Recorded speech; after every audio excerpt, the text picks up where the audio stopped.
everyone. My name is Rebecca Vasrodi and I'm the Minister for Heritage here in the ACT. I'm coming to you today because we have just had our Heritage Grants open for this year, and so we are really encouraging people to think about the stories that you want to tell. People think that we're quite a young city, but we actually have a whole lot of history and a whole lot of untold stories. So the Heritage Grants provides us with a fantastic opportunity to look at what some of these stories are and get your great ideas into us so we can look at if we can support your project. In order to get you inspired, I came here today to meet with Fiona Langford from the Girl Guides in the ACT, who has been the recipient of a couple of grants over the last couple of years. So given that this week it's International Women's Day, we really thought that it would be fantastic to find out a little bit about how the Girl Guides has used the support of the Heritage Grants to tell the story of Girl Guides, and particularly Girl Guides in the ACT.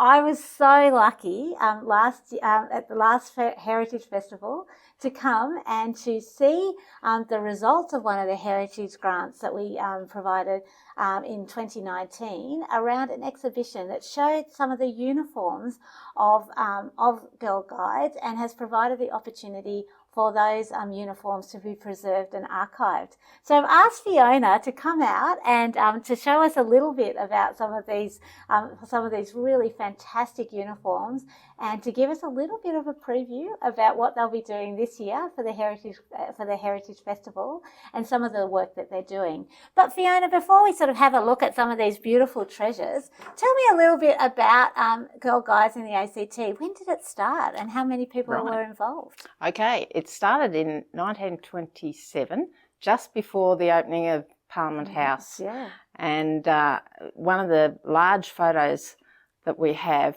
of the opening of Parliament House has a group of Girl Guides, about 10, 12 of them, lined up beside the flagpole, and there was a parade going on at the same time, and it was a parade of Boy Scouts. And we think, okay, so back then, 1927, they must have thought Girl Guides were only good for putting up the flag. You mean doing the work? Yeah, doing the work, and the Boy Scouts could be paraded, and so they did. And that's fine. That's what it was in those days.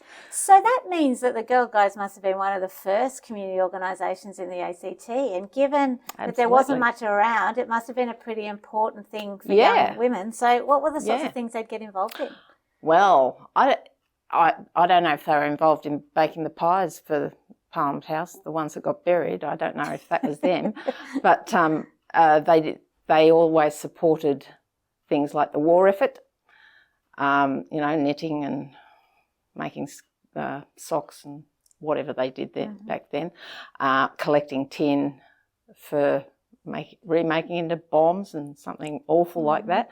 And of course that's continued right through to today. So how many girls and young women are involved in Girl Guides today here in the ACT and surrounding regions? Because we actually also cover Goulburn, Braidwood, and down the far south coast, and we've got about 600, which is pretty reasonable. Our numbers have actually stayed fairly stable for the last 20 odd years, so we haven't lost too many.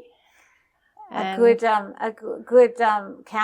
counterpoint to everyone jumping on screens. All the parents go out and have some fun. Well, we hope that's the case. Although in the last 2 years, of course, we've had to put meetings on screens, which is awful. But it keeps people engaged, I guess. Sure. Yeah.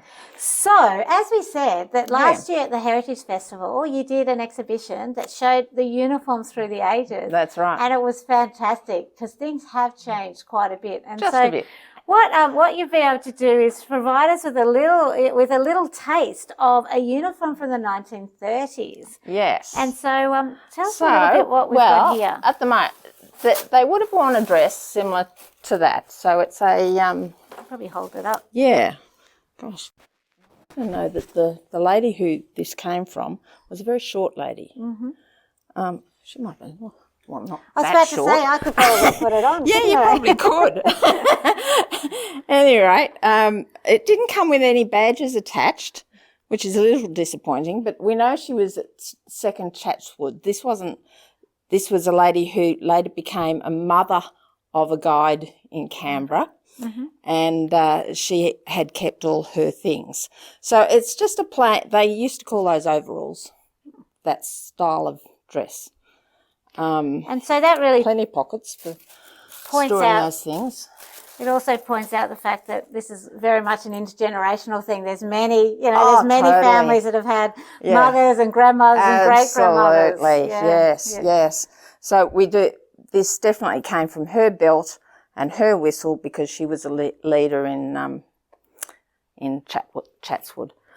And ladies, it's really important that you don't just get the dress, you get these pair of fabulous bloomers in case the wind just in case the wind is blowing. So that's charming. Yeah. And so we've got some gloves here. Yes. So was that standard? It would have been for leaders. Uh-huh. And they had these gauntlet gloves. Now, my hand, maybe you've got smaller hands than me, but I wouldn't be able to fit in that in pink fit. Oh, they're pretty little. Actually, even I can't, and I've got pretty small. Yeah, she was a small lady. Oh, there you go. Oh, well done. There you go. So that was considered an appropriate style of glove in the 30s, the 20s and 30s, I think. Yeah. And in that collection of stuff we were given, there's the pattern. Oh, wow. These belong to May Gowdy, nee May Grace of Chatswood and Willoughby, later of Canberra. And I would, I might guess that they came from that pattern. Let's see if I can fit these ones on. They're very small. They're very little. I can't get my hand in that one. Yeah. Anyway. Fantastic. So there's that sort of thing. And there's a photo of these girls were in the 40s, but they would have been wearing a similar dress at the time. Going on they were the first Canberra Girl Guides that met in Flinders Way. Ah. And they were going on a bike ride, obviously. Well, that's obviously been a really important part of the Girl Guides in terms of really building friendships that you can have forever. Absolutely. Yeah. Yeah. And then all your girls can get together and become friends as well. That's right.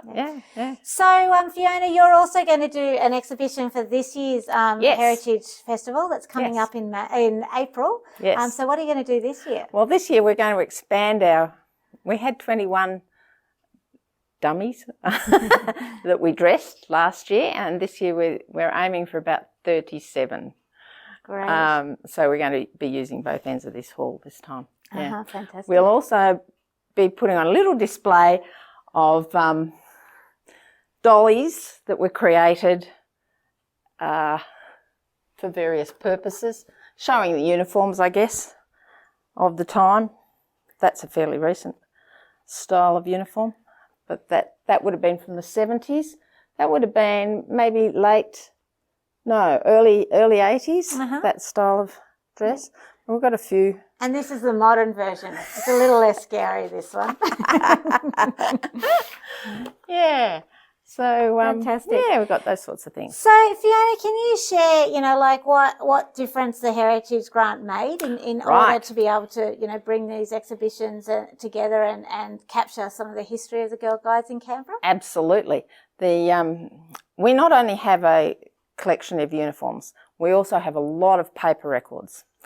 And to store paper records and to sort through paper records takes a lot of time, a lot of space.